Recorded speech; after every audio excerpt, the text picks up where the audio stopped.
In the 3rd of April 2022, I started my fitness journey. Now, when I started, I knew nothing. I was extremely uneducated about fitness. I had a rough idea on how weight loss occurs, but outside of that, I didn't know a lot. After deciding to make this change in my life, I started to educate myself about this topic. I watched all sorts of videos about fitness, from videos like the 5 habits that will make me jacked, to how weight loss occurs and how muscle gain occurs. I watched all of these videos and I gained a rough idea on how to get in shape. Afterwards, I started to implement what I had learned, and through doing that, I started to see results. After 3 months, I lost most of the excess weight that I had, and after 1 year I got in amazing shape. Now 3 years after that point, the first day, I am pretty jacked. I have habitualized the right actions, and by habitualizing them, by making them easy to do, because when you habitualize an action, you make it almost effortless to do. You get used to doing that. By getting used to doing the right actions, I have made consistent results, and I have made the act of maintaining this physique a lot easier. In this video, I will reveal to you 5 habits that should make this journey a lot easier for you. I have implemented all of these habits throughout my own journey, and by doing that, I've seen results. Now, the first habit.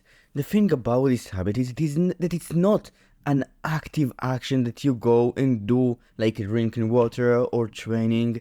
It is about a habit in your thinking that when you adopt, your consistency becomes much better, and skipping the workout that you need to go to becomes a lot harder. What it is about changing the way you view going to the workout today.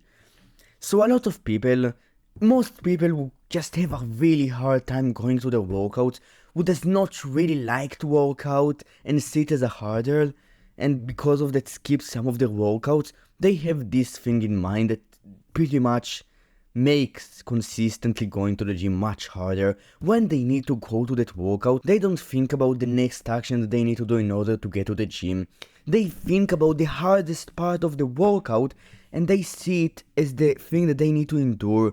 But they are not warmed up in terms of their mind, in terms of their body. And now when they are in this comfortable place, when they're in their house or wherever, it seems way too hard for them to go and work out, and they just don't want to bother. And that's the first habit. It is when you need to go to that workout and you doubt whether you should go or not, it is to just shut your mind down and force yourself to look at the next small step that you need to do when it comes to going to that workout and just doing it. So this is an example.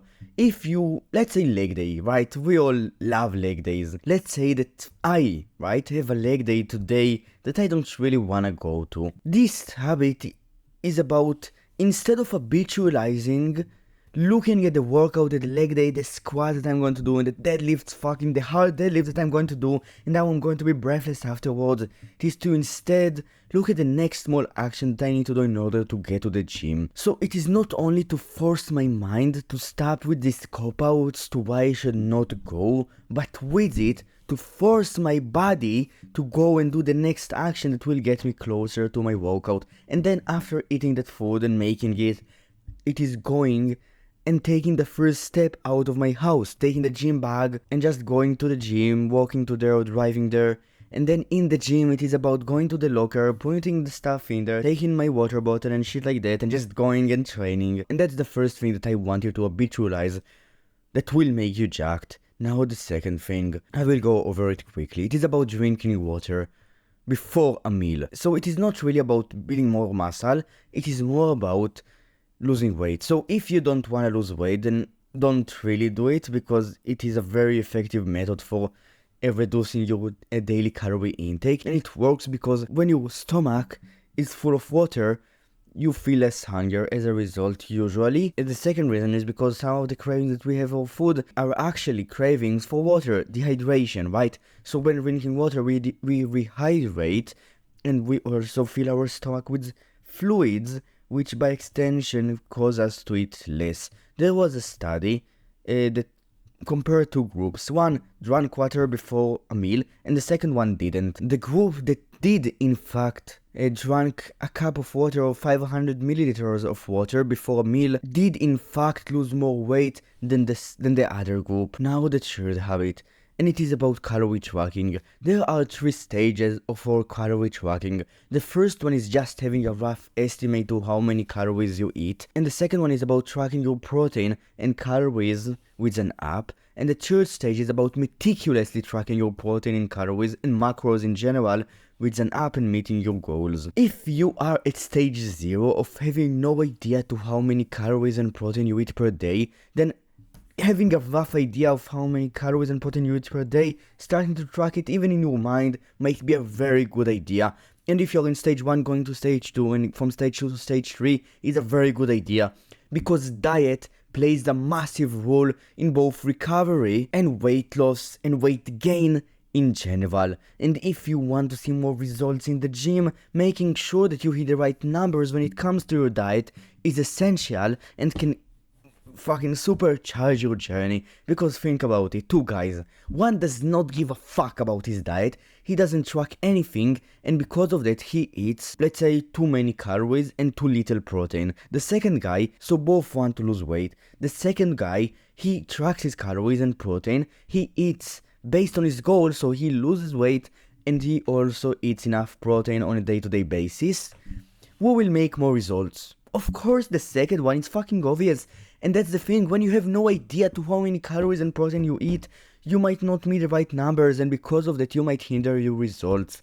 And that's the third habit. It is about habitualizing calorie tracking, so to an extent in which you can. So if you are just a beginner, don't try to go to stage 3. You can try to, for sure, but it might not work because it's hard as fuck. If you have a fucking life and you are not willing to sacrifice everything in order to habitualize it, then a way smarter idea is to start just stage 1 or 2. On the other side, if you are willing to sacrifice a lot for calorie tracking, then you might be able to do it. It is about how much you are willing to sacrifice. The fourth habit will make you much jackeder, because if you don't get it correctly, you will make a lot less results in the gym. And this habit is about habitualizing the right technique in the exercises that you do when training. And that's why for the first month, the general recommendation for most beginners of training is to not train very, very hard. It is to not really focus on progressive overload and that stuff that will give more results.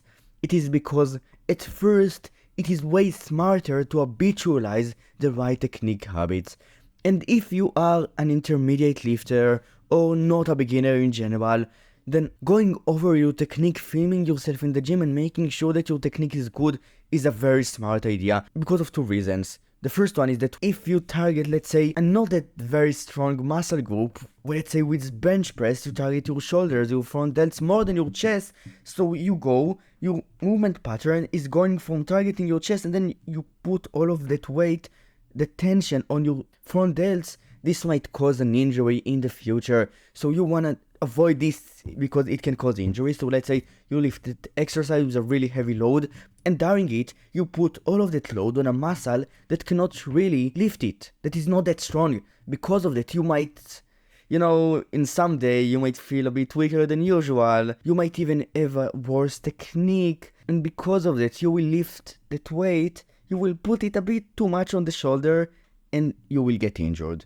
That's one thing. The second thing is that in order to produce most hypertrophy for a muscle, you need to target it to the greatest extent. When you split the tension between muscles that you don't want to grow with this exercise, you get worse muscle gain outcomes when it comes to this muscle group. And then the fifth habit, it is about eating until you are either 80% full or 120% full. So it is essentially based on your goal. If you wanna lose weight, eating until you are 80% full. So that's what I was doing for the first month of my weight loss.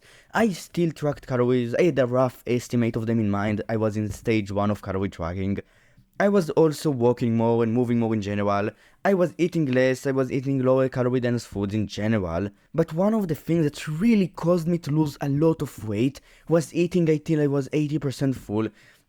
There is a reason why the Japanese are doing it, and some other people in societies that are way smaller than ours are doing that and seeing better outcomes when it comes to weight.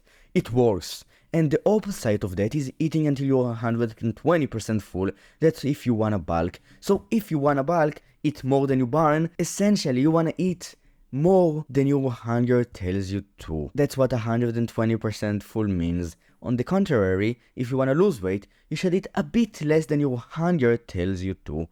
And it is 80% full. And that's essentially it. If you enjoyed this video, you can like and subscribe. And if you wanna get a full course about getting jacked, you can check out the link in the description. Bye.